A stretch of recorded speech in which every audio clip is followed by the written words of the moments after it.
Fire Force Season 3 Part 2 Episode 2 begins in Asakusa, with Benimaru and Konro doing their usual training. Benimaru keeps making excuses, avoiding serious practice, while Konro watches closely. Konro warns him that his fighting style is extremely dangerous, like a double-edged sword. He tells Benimaru that his power is enormous, but without proper control, it could destroy him. Konro says that Benimaru has incredible potential and should finally start listening to their boss and properly learn Nitarin. At that moment, both of them suddenly bow their heads. Hibachi Shinmon appears behind them and immediately begins scolding them, reminding them who is in charge. The scene abruptly shifts to the present-day city, now completely engulfed in flames. Infernal beings are roaming everywhere, causing chaos. Kareem and other fire soldiers are fighting desperately, but they notice something disturbing. Unlike before, these infernals are talking. Because of the Great Cataclysm, infernals have gained the ability to speak. Suddenly, a massive earthquake shakes the city.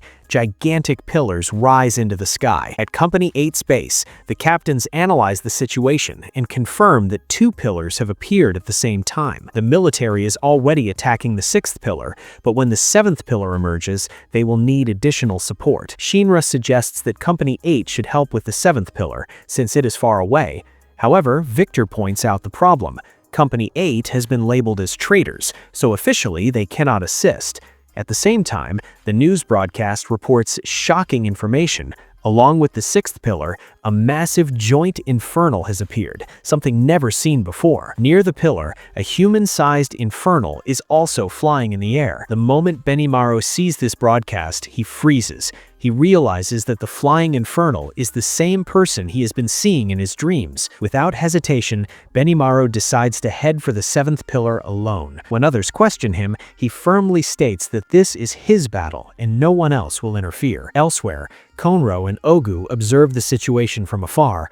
Company 2 has failed to control the infernals, forcing Company 7 to step in. A massive robotic-type infernal approaches them, escalating the crisis even further. At Asakusa's 7th pillar, the truth is revealed. The infernal floating above the pillar is Hibachi Shinmon, Benimaru's former boss. Benimaru approaches and the two meet above the Sumida River. Benimaru calmly says he never thought they would meet again. Without hesitation, Hibachi attacks and Benimaru blocks the strike. Soon after, Konro, Hibana, and Kareem arrive and realize the horrifying truth. This infernal is Hibachi's doppelganger. During the battle, Hibachi mocks Benimaru, saying he is not changed at all and still has not mastered Nitarin. He declares that he returned from hell for one reason only, to teach Benimaru what Nitarin truly is. This triggers a series of flashbacks. We see how Hibachi trained Benimaru in the past, and how Konro once believed Benimaru would surpass everyone. However, Konro also warned him that his life would be filled with hardship, and he must face it head-on. Another flashback shows Hibachi scolding Konro for influencing Benimaru too much. Hibachi explains a harsh truth. Fire soldiers who kill infernals bear the full responsibility of those deaths themselves.